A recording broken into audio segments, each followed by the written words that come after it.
Hello student, आप सभी का स्वागत है अक्रम एजुकेशन में। आज मैं हाई स्कूल यूपी बोर्ड 2021 के एग्ज़ाम के बारे में बताने जा रहा हूं। बताने से पहले मैं आपसे बस इतना कहना चाहता हूं कि अगर आपने क्वेश्चन बैंक या गाइड ख़रीदा है हिंदी का तो बहुत ही अच्छी बात है, उससे भी आप तैयारी कर सकते हैं।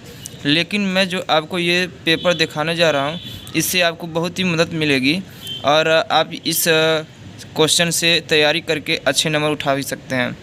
तो आपको ये खंड ख दिख रहा होगा, तो खंड ख से पहले आपको खंड क का वीडियो दिखा देना चाहिए, लेकिन मैं खंड ख दिखा रहा हूँ और बहुत ही जल्द खंड क का भी वीडियो अपलोड कर दूँगा। लेकिन आज खंड ख के बारे में चर्चा करेंगे। आपको स्क्रीन पे एक प्रश्न नंबर 7 का क दिखाई दे रहा होगा, जो कि अपनी पाठ्य पुस्तक से कोई एक श्लोक लिखिए जो प्रश्न पत्र में ना आया हो। ये 2 नंबर का है। और एक चीज़ मैं आपको बताना भूल गया हूँ, अगर आपको इस क्वेश्चन का जवाब चाहिए तो स्क्रीन के ऊपर एक व्हाट्सएप नंबर दिया जा रहा है मेरा, उस नंबर को ऐड कर लें और ऐड करने के बाद इस पर आप कमेंट करें ताकि आपका हर सवाल का जवाब मिल सके। तो इसका करना ये है कि आपको आपके पेपर में एक क्वेश्चन दिया होगा श्लोक का, तो उस श्लोक को ना लिखें। अगर आप उस श्लोक को लिख देंगे तो आपका 2 नंबर कट जाएगा। तो मैं आपको 2 श्लोक लिख कर दूंगा जिससे आपको याद करना है और याद कर इस पर कोई एक श्लोक को लिख दीजिएगा। आपको इस वीडियो में केवल क्वेश्चन आंसर ही दिखाया जाएगा। अगर आपको आंसर चाहिए या जवाब चाहिए इसका तो आपको मेरे व्हाट्सएप नंबर पर कमेंट करना पड़ेगा और आपको जवाब मिल जाएगा। चलिए आगे बढ़ते हैं। खंड क पे दिया निम्नलिखित प्रश्नों में से किन्हीं 2 प्रश्नों के उत्तर संस्कृत में लिखिए।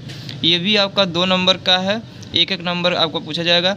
केवल आपको 2 ही करना है, 4 क्वेश्चन होगा, 2 क्वेश्चन करना है आपको। पालन दिया है कि चंद्रशेखर कह आसिता, दूसरा दिया है वीर केन पूज्यते, और तीसरा क्वेश्चन दिया है वाराणसी नगरी कस्य केंद्र स्थलीय अस्ति, चौथा दिया है श्वेत केतु कह।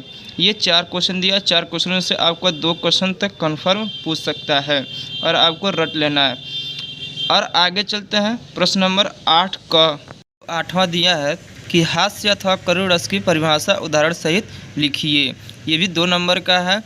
और अगर आप दोनों याद कर लेते हैं तो बहुत अच्छी बात है, अगर दोनों से कोई एक याद करते हैं तभी भी बहुत अच्छी बात है। ये हर साल पूछता है, ठीक है। तो आगे बढ़ते हैं। आगे दिया है खंड ख, दिया है रूपक अथवा उत्प्रेक्षक अलंकार की परिभाषा उदाहरण सहित लिखिए। ये भी 2 नंबर है। जैसे मैंने हास्य का बताया, करुण का बताया, वैसे ही रूपक अथवा उत्प्रेक्षा अलंकार का याद कर लेते हैं, किसी एक का या दोनों तभी भी अच्छी बात है। वैसे आगे दिया है ग का सोरठा अथवा दोहा की परिभाषा उदाहरण सहित लिखिए। ये भी 2 नंबर का है, ठीक है। इसका जवाब आपको व्हाट्सएप नंबर पर मिल जाएगा, आप कमेंट कर दीजिएगा, ठीक है। आगे बढ़ते हैं। प्रश्न नंबर 9 का क, दिया कि उपसर्गों में से किन्हीं 3 के मेल में से एक शब्द बनाइए।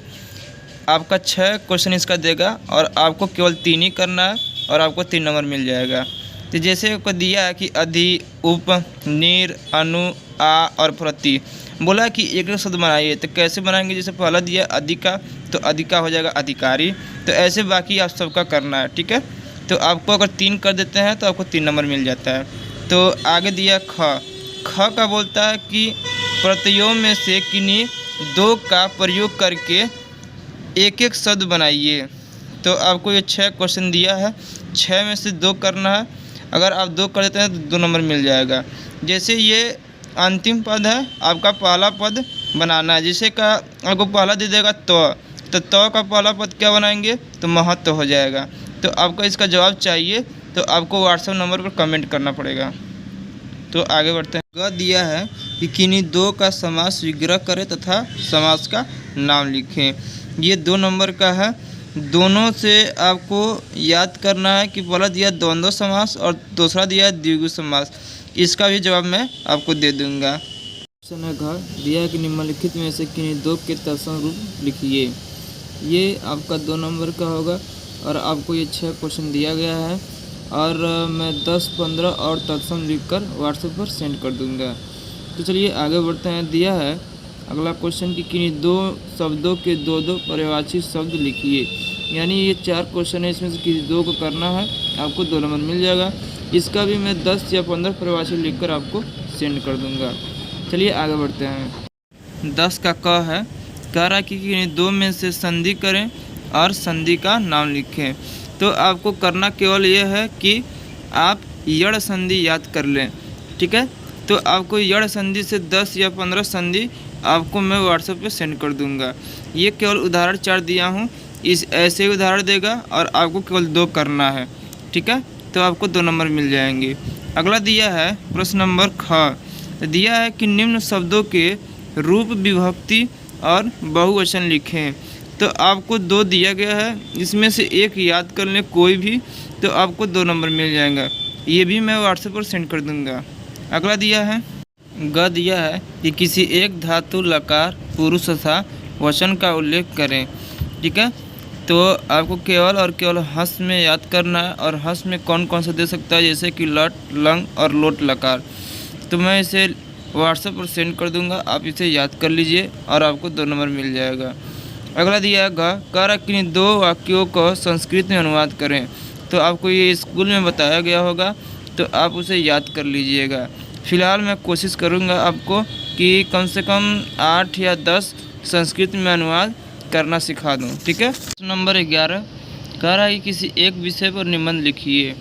तो आपको 2 तो याद कर लेना है, वाला की जनसंख्या वृद्धि और दूसरा लॉकडाउन या कोरोना वायरस। ये 6 नंबर का होगा, आपको मैं व्हाट्सएप पर सेंड कर दूंगा। प्रश्न नंबर 12 कह रहा है किसी एक खंड काव्य का प्रश्नों का उत्तर दें। तो आप जिस जिले के हैं उस जिले के टीचर से आप पूछ लें कि हमारा कौन सा खंड काव्य आता है, और आप उसे याद कर लें, ठीक है। तो ये कुशीनगर जिले का खंड काव्य है जो मेवाड़ मुकुट पूछता है, तो मैं मेवाड़ मुकुट के बारे में बता रहा हूँ, ठीक है। मैं उम्मीद करता हूँ कि आपको ये वीडियो बहुत पसंद आई हो। तो मैं इसका पहला वीडियो खंड का बहुत ही जल्द अपलोड करूँगा। आप इस वीडियो को ज़्यादा से ज़्यादा लोगों में शेयर करें, और अगर आपके अगल बगल में कोई भी 10th के बच्चे हैं तो उन्हें वीडियो ज़रूर दिखाएं। Thank you.